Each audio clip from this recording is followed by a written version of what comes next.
El Fondo Monetario Internacional lo vuelve a hacer. Ahora le ha impuesto severas medidas a Ecuador en complicidad con el presidente Lenín Moreno y el pueblo se ha rebelado. El pueblo está en las calles rechazando esta medida.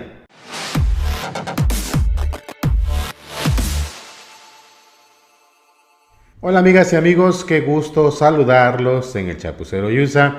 Nacho Rodríguez fue a una reunión precisamente del YouTube, así que pronto lo veremos por acá contándonos qué tal le fue. Soy Toño Villamil y les saludo con mucho gusto porque aquí seguimos en este canal informándoles de los acontecimientos como el que ha ocurrido este casi fin de semana, bueno, esta semana en Ecuador, donde vemos de nueva cuenta cómo un pueblo se revela a medidas que son verdaderamente arbitrarias, sanguinarias, en complicidad con los gobiernos, como es el gobierno de Ecuador y de Lenín Moreno. Vamos a analizar qué es lo que está sucediendo en Ecuador en estos momentos con las protestas que hay, pero también el fondo real. No se circunscribe este tema a que haya protestas en las calles, sino a que un modelo que una y otra vez durante las últimas 3 décadas ha fallado de manera constante en todos los países latinoamericanos, se quiere volver a imponer en Ecuador a sangre y fuego, lamentablemente, y el pueblo está dando una lucha, pero desgraciadamente la represión es muy alta. Lo que está ocurriendo, vamos a revisarlo. Por el momento hay 350 detenidos ya en Ecuador. Este viernes las fuerzas de seguridad detuvieron en las últimas 24 horas, es decir, durante todo el jueves, a 350 personas en las manifestaciones sociales contra las nuevas medidas económicas del gobierno de Lenín Moreno. Esto lo informó la ministra de Gobierno Interior, María Paula Romo, en una conferencia de prensa. También fueron detenidos el presidente de la Federación de Operadoras de Transporte en Taxis del Ecuador, Jorge Calderón, por el delito de paralización del servicio público. También se detuvo hay 2 líderes sindicales, Mesías Vicuña, que es secretario del Sindicato de Choferes, y Manolo Solís, que es residente de la Cámara de Transporte. El ministro de Defensa, por su parte, dijo que en una conferencia de prensa destacó que el estado de excepción decretado en Ecuador logró reducir las manifestaciones y las violencias en las calles. ¿Por qué están esas detenciones y por qué hay un estado de excepción? Bueno, el 3 de octubre, el jueves, transportistas de Ecuador convocaron a un paro general contra medidas anunciadas por el gobierno, que ahorita se las voy a reseñar, específicamente la eliminación al subsidio de los combustibles. El presidente Lenín Moreno decretó este estado de excepción para, según él, que las calles estén completamente libres y haya una tranquilidad que evidentemente no hay en un pueblo que está rechazando de manera unánime medidas que se le han impuesto. El presidente de Ecuador, por lo pronto, dijo este viernes que no dará marcha atrás en las medidas económicas que está implementando junto con el Fondo Monetario Internacional y que seguirá respondiendo a lo que él calificó como hechos delictivos, lo que en realidad es una protesta social.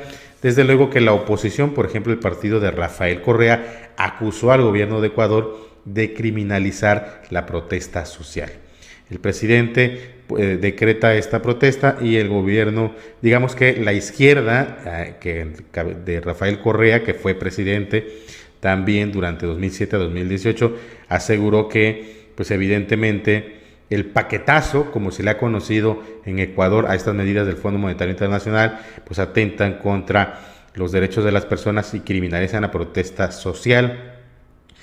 ¿Por qué está este estado de excepción en Ecuador? Bueno, este estado de excepción le permite al presidente suspender o restringir temporalmente determinados derechos fundamentales con el fin de afrontar una situación extraordinaria. Entonces nadie puede estar en las calles en estos momentos y eso va a ocurrir. Ese estado de excepción podrá adoptar ese régimen hasta por 60 días. El presidente Lenín Moreno ha decretado que el estado de excepción estará hasta ahí. ¿Cuáles son las medidas que el Fondo Monetario Internacional le está imponiendo a Ecuador y por la cual los ecuatorianos salieron en un primer momento a las calles a manifestarse de manera masiva, lo que obligó a que se impusiera este estado de excepción, que es una medida ampliamente arbitraria, es una medida que en cualquier país del mundo solo se toma en el límite, y evidentemente que Lenín Moreno, en una total antidemocracia, en una alineación completa a los estándares neoliberales en el mundo, a este capitalismo salvaje que se ha indicado, pues se está imponiendo antes de que ocurrieran cosas graves, porque la realidad es que la protesta social había sido pacífica en Ecuador y se impone esto argumentando que hay demasiada violencia. ¿Cuáles son lo que el Fondo Monetario Internacional está imponiéndole sanguinariamente al Ecuador? Bueno, se encuentra la eliminación del subsidio de 1.300 millones de dólares a los precios del diésel y la gasolina, eliminar o reducir los aranceles para la importación de maquinaria, equipos y materia prima, tanto agrícola como industrial, quitar los gravámenes a las importaciones de tecnología, así como el anticipo del impuesto a la renta, y mantener el 12% del impuesto al valor agregado. El gobierno también impulsa reformas laborales que facilitarán contrataciones, pero que, por ejemplo, a los empleadores les representa aumentar su aporte en un 2% mensual para las jubilaciones. En cuanto al empleo público, las medidas señalan que los nuevos contratos en el sector público se negociarán con remuneraciones un 20% más bajas, que los trabajadores aportarán mensualmente un día de su salario y se les recortarán las vacaciones a 15 días por año desde los 30 que tenían hasta el momento. Estas son algunas de las medidas que evidentemente la gente en Ecuador ha protestado, pero la de las gasolinas, esto es lo que ha hecho que sin duda alguna la gente esté sumamente molesta finalmente en el Ecuador. Eso es lo que podemos señalar. El Fondo Monetario Internacional, contentísimo con este agravio al pueblo ecuatoriano, ha señalado que las medidas anunciadas por el gobierno de Ecuador, que incluyen la liberación del precio de los combustibles y reformas laborales y tributarias, buscan fortalecer un crecimiento sólido e inclusivo,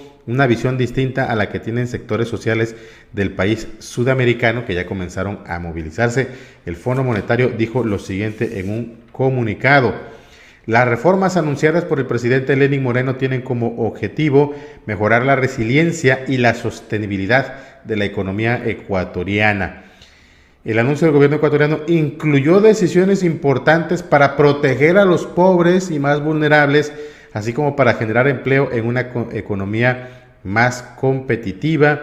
Eso es lo que decía el Fondo Monetario Internacional, luego de que Lenín Moreno el martes, el 1 de octubre por la noche, anunciara las medidas, lo que provocó que el miércoles la gente se volcara completamente a las calles y el jueves ya estuviera del estado de excepción. Es una fórmula que ha fracasado completamente.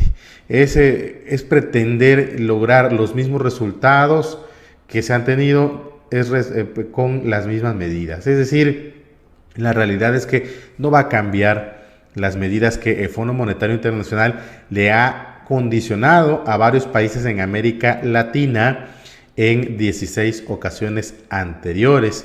Esa es la realidad. Finalmente, el 11 de marzo de 2019, el gobierno de Lenín Moreno anunció que había llegado a un acuerdo de servicio ampliado por 4.200 millones de dólares a 3 años con el Fondo Monetario Internacional. Una violación a la Constitución según algunos expertos ecuatorianos, porque tendría que haber pasado necesariamente por la aprobación de la Asamblea Nacional y de la Corte Constitucional, lo cual pues definitivamente no ocurrió. El Fondo Monetario está poniendo las recetas tradicionales de toda la vida que ya conocemos: reducir el tamaño del Estado, es decir, correr a la gente, a los burócratas, achicar el gasto fiscal, flexibilizar las relaciones laborales, que es una persecución contra los empleados, sobre todo los públicos y los que menos ingresos tienen, sus reformas tributarias que generalmente apuntan no a los grandes evasores, sino hacia las clases más desprotegidas, desregularizar un poco los controles estatales que hay específicamente sobre algunas empresas que pertenecen a los estados, las fórmulas de toda la vida que en todos lados han demostrado que no funcionan. Y esta es una estrategia, un constante empuje hacia la austeridad, esta estrategia supuestamente para la austeridad, que es una respuesta a los problemas macroeconómicos. Hay, por ejemplo, personas como Paul Krugman, que han señalado en un libro, en El Gran Engaño, que dice que tienden a formularse estas soluciones en términos morales, que los países tienen que pagar por los pecados que han cometido. Se llega a un grado tan rapaz por parte del Fondo Monetario Internacional que le dice a los pueblos que cometieron muchos errores en el pasado y les dice que necesariamente tienen que pasar por penurias, por sufrimientos para poder recomponer su situación económica. Esto es una gran falsedad. Evidentemente se ha demostrado, pero lo cierto es que estamos viendo esta nueva estrategia.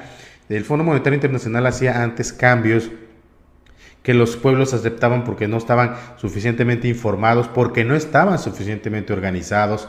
Ahora, con la llegada de las redes sociales, cualquier cosa, como se ha visto en México, como se ha visto en Puerto Rico, la gente se moviliza para cambiar su gobierno, como ocurrió en México, de manera positiva, o para cambiar su gobierno, como ocurrió en Puerto Rico, de manera negativa, porque era un corrupto y había que sacarlo, o como está ocurriendo en Argentina, que están a punto de correr al presidente para sacar finalmente, para poner a alguien que ellos consideran que está bien, o como está ocurriendo también en Venezuela, donde no han logrado todavía convencer la oposición a una mayoría del pueblo venezolano.